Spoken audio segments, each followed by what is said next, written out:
And here we have Lydia McPherson, who is the Director of Legislative and Constituent Services at Maryland Department of Natural Resources. In this role, Lydia serves as a key liaison between the department, the General Assembly, and many of you, the public, helping to translate the science, policy, and resource management into action. Maryland DNR plays a critical role in protecting the state's lands, waterways, wildlife, and natural resources, and Lydia is central to ensuring that these priorities are understood, supported, and advanced through effective legislation and public engagement. And so, Lydia, help me engage the public on what the agency priorities are heading into the legislative session for Maryland DNR. Awesome. Yeah. And I did just want to start out. Secretary Kurtz sends his regrets. He would love to be here today. He is spending some very important quality time with his brand new baby girl. So he sends his regrets, but hopefully everyone understands.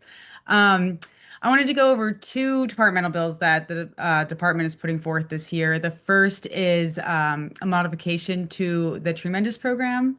If we could go to the next slide. Awesome. So the Tremendous program, it's a program that we use to fund tree plantings. However, in state law, it currently has only the specific purpose of planting native trees and shrubs. Obviously, that's very narrow. And while there are a number of programs that can be used for tree plantings, there are very few fund sources that can be used to do the very important work of site preparation, maintenance, and outreach, all that good stuff. So this bill, pretty simple. All it would do is clarify that the purpose of the program is to advance forest health and resilience, and it broadens the scope of the program to include promotion and maintenance of native trees in addition to planting. This kind of came out of the lessons that we learned from our Tree Solutions Now Act and implementing the 5 million trees goals.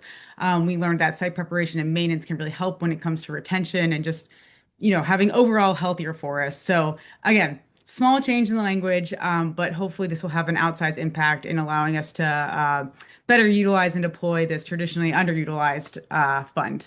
So pretty simple. Go to the next one. Awesome. A little bit more comprehensive. This is our adaptation and resiliency bill.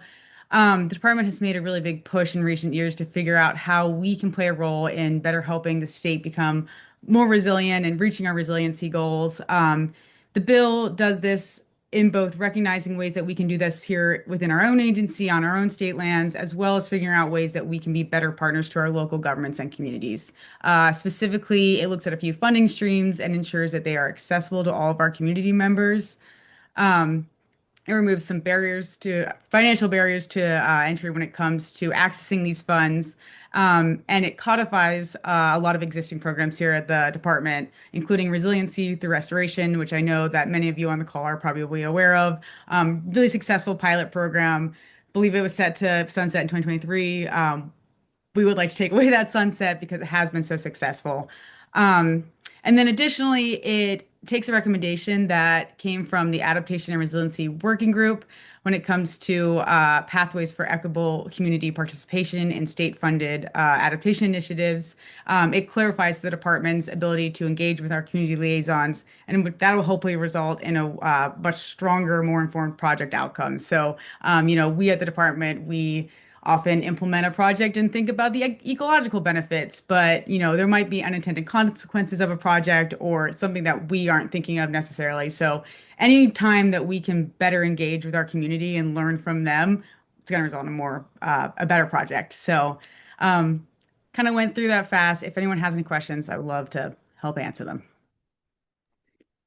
Yeah, no, those are great priorities for the department, and that community liaison piece is so important. Here on the Eastern Shore, we have a collaborative called Envision the Chop Tank, where we've been able to prove that through this engagement of those that are most impacted, those that often aren't at the table because they're not getting paid to, it's magical when you actually have the ability to pay somebody to come and participate, like many of us advocates or others that are doing this work. And so I really appreciate the department's leadership in actually codifying the expenses that and recognizing the cost that goes into that. And so I want to thank you very much.